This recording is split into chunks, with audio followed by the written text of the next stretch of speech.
ఖమ్మం జిల్లా కల్లూరు మండలం లింగాల గ్రామంలో బీఆర్ఎస్ నేత పట్టాభి గృహప్రవేశ కార్యక్రమానికి వచ్చిన ఎమ్మెల్సీ కవితకు బీఆర్ఎస్ నేతలు పట్టాభి ఆధ్వర్యంలో గజమాలతో ఘనంగా స్వాగతం పలికారు. కల్లూరు నుండి ర్యాలీతో లింగాల చేరుకుని ఎన్టీఆర్ విగ్రహానికి పూలమాలలు వేశారు. ఈ సందర్భంగా ఎమ్మెల్సీ కల్వకుంట్ల కవిత మాట్లాడుతూ రాష్ట్రంలో అకాల వర్షాలు కురుస్తున్నా జిల్లా మంత్రులు ఏ ఒక్క రైతు దగ్గరకు వెళ్లి తీరిక వారికి లేదని కాంగ్రెస్ నాయకులపై ఆగ్రహం వ్యక్తం చేశారు.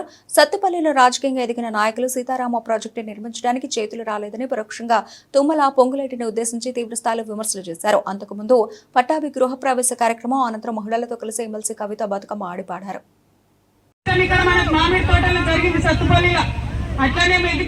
తెలంగాణ వ్యాప్తంగా అనేక పంటలు నష్టం జరిగినాయి.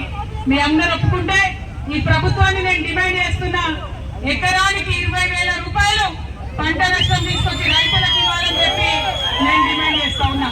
పనికొచ్చే పనులు చేయండి ప్రజలకు, అంతేగాని పిచ్చి మాటలు మాట్లాడుకుంటా పిచ్చి ముచ్చట్లు పెట్టుకుంటా తిరుగుతున్నారు. మీకు తెలుసు ఏం చెప్తాడు ముఖ్యమంత్రి గారు? మార్చి 31వ తారీఖు టకీ టకీ టకీ టకీ అని రైతు బంధు పడ్డదట. పడ్డదా?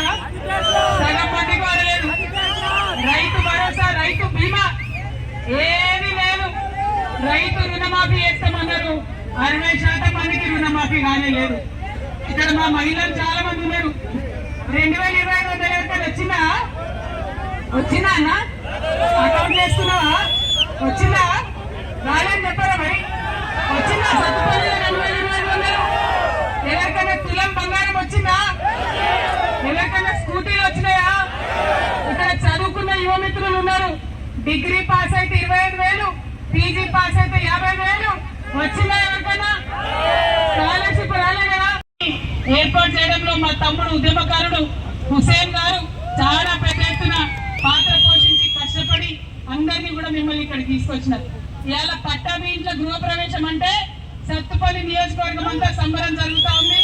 చాలా సంతోషంగా ఇంత పెద్ద ఎత్తున స్వాగతం పలికినందుకు మళ్ళీ మళ్ళీ సత్తుపల్లి రావాలనిపించేటట్టుగా అపురూపమైనటువంటి స్వాగతం ఇచ్చిన ముఖ్యంగా మా ఆడబిడ్డలందరికీ కూడా చేతులు జోడించి నమస్కరించుకుంటూ మీ అందరి దగ్గర కూడా సెలవు తీసుకుంటున్నాను. Thank you. జై తెలంగాణ, జై కేసీఆర్. ఇగో నేను అసలు మరి ఇక్కడ అందరు ఇంత పెద్ద ఎత్తున మన రైతన్నలు ఉన్నారు. మీ అందరికీ తెలుసు, ఉమ్మడి ఆంధ్రప్రదేశ్ లో నీటి తీరువ కట్టుకున్నామా లేదా మనం? అదే తెలంగాణ రాగానే కేసీఆర్ గారు నా రైతులు నీటి తీరువ కూడా కట్టద్దని రద్దు చేసిన విషయాన్ని మీకు గుర్తు చేస్తా ఉన్నా. అంతకుముందు ఎన్నడూ ఒక్కరు కూడా రైతు పేరు తెలిసి పిలిచి దగ్గరికి తీసి ₹1 ఇచ్చిన ప్రభుత్వం లేదు. కానీ కేసీఆర్ గారు వచ్చినాకనే రైతుల్ని దగ్గరికి తీసుకొని రైతు బంధు, రుణమాఫీ అన్ని కూడా చేసుకోవడం జరిగింది. మరి ఇవాళ నేను మీ అందరినీ కోరేది ఒకటే, మీ సోదరులాగా నన్ను ఇక్కడికి ఆత్మీయంగా స్వాగతం పలికారు. బీఆర్ఎస్ పార్టీ మా నాయకులందరినీ కూడా ఆత్మీయంగా స్వాగతం పలికారు. మరి ఇవాళ మా తమ్ముడు పట్టాభి గురించి చెప్పాలంటే ఆయన ఒక్కడే కాదు, వాళ్ళ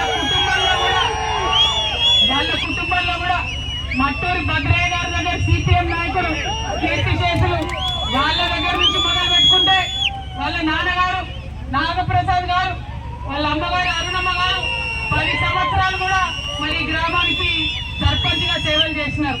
నాయకులు సోనియా గాంధీ మీద, రాహుల్ గాంధీ మీద కేసు పెట్టారు. కేడితే పాపం మొత్తం దేశంలో ఉన్న కాంగ్రెస్ వాళ్ళంతా ధర్నా చేస్తారు. కానీ మన ముఖ్యమంత్రి మాత్రం జపాన్ లో మరి ఇంటర్నెట్ పనిచేస్తలేదట, ఒక ట్వీట్ లేదు, ఒక ముచ్చట లేదు, ఒక మాట లేదు, వాళ్ళ గురించి పట్టించుకోలేదు. వాళ్ళ పార్టీల అగ్రనాయకత్వం మీద పట్టు లేదు, సత్తుపల్లి నియోజకవర్గ ప్రజల మీద పట్టు లేదు. ఎంత దారుణం అంటే కేసీఆర్ గారు ఉన్నప్పుడు వడగల్ల వాన పడితే కేసీఆర్ గా మా అందరినీ ఉరుకులు పరుగులు పెట్టించి పొలాలలోకి దౌడు తీయించి ఎకరానికి 10,000 ఇచ్చిన విషయం